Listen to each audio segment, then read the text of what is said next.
баргузории ҳамоишҳои маърифатии доир ба шаҳру тавзеҳи паёми президенти ҷумҳурии тоҷикистон муҳтарам Эмомалӣ Раҳмон ба Маҷлиси олӣ дар корхонаву ташкилот ва муассисаҳои гуногун идома дорад. Дар ҳамоиши навбатӣ аз ҷониби иштирокчиён маърузаҳо дар мавзӯъҳои паёми навбатии пешвои миллат, омили пешбурди дипломатияи фаъоли фарҳангӣ, криосфера ва аҳамияти ҳифзи пиряхҳо дар шароити тағйирёбии иқлим, зарурати қабули қонуни ҷумҳурии тоҷикистон дар бораи бостоншиносӣ, мақоми зан дар рушди ҷомеа аз нигоҳи пешвои миллат, паёми ҳидоятгар, ҷавонон қувваи пешбаранда ва нерӯи ҳаракатдиҳандаи ҷомеа дар партави паёми пешвои миллат, аз марв то юнеско, муҳаббат ба мероси борбад, таъсиси маркази тамаддуни ориёӣ дар пойтахти ҷумҳурӣ шаҳри Душанбе пешниҳод гардиданд.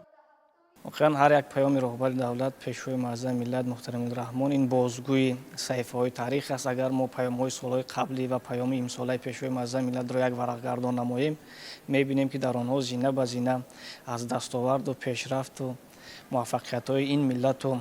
این دولت مژده می‌رسانند پیشوای معظم ملت و در پای نوبتیشان فعالیت ساحه‌های گوناگون اقتصادی و اجتماعی کشور مورد بررسی قرار داده شد و از دستاوردهای ساحه‌های علاهیده کشور به طور واضح و روشن مژده رساندند. пешвои миллат муҳтарам Эмомалӣ Раҳмон зимни баррасии паҳлӯҳои гуногуни ҳаёти сиёсиву иқтисодӣ ва иҷтимоию фарҳангии мамлакат иброз намуданд, ки дар бедор намудани хотираи таърихӣ, дар таҳкими ҳисси миллии шаҳрвандон, махсусан ҷавонон, ки ояндаи миллат ва давлат мебошанд, нақши муассисаҳои фарҳангӣ хеле муҳим аст. ҳамзамон пешвои миллат иброз намуданд, ки ба хотири баландбардоштани сатҳи маърифатнокӣ ва завқи бадеии аҳолии мамлакат, хусусан ҷавонону наврасон аз ҷониби муассисаҳои соҳаи фарҳанг дар 10 соли сипарӣ гардида 900 номгӯи адабиёти бадеию бачагона нашр ва ба китобхонаҳо дастрас карда шуд.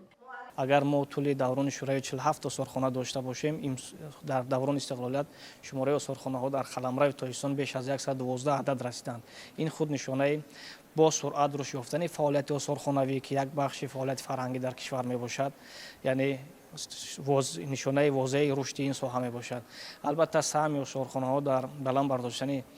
خودشناسی مردم، ذوق زیبایی پرستی مردم خیلی نظررس است و چون که ما شاهد بودیم در پیام نوبتیشان پیشوای معظم ملت ابراز نمودند که یادگاری های تاریخی این شناسنامه کهن بنیاد بودن ملت تاجیک میباشند. البته آن بازیافتهایی که از یادگاری های تاریخی به دست آمدن آنها امروز در آثارخانه های تاجیکستان حفظ و معرفی میگردند و البته سهم آثارخانه ها در معرفی در بلند برداشتن خودشناسی و تقویت خودآگاهی مردم خیلی بارز است.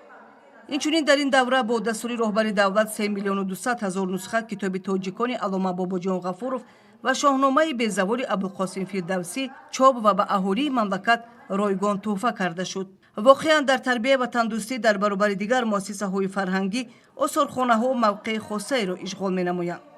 осорхонаҳо ин оинаи таърих, поздори урфу одат ва суннату анъанаҳои миллӣ ва маркази тарбияи худшиносию ва тандурустӣ, башардӯстӣ, мактаби бузурги маърифат мебошад.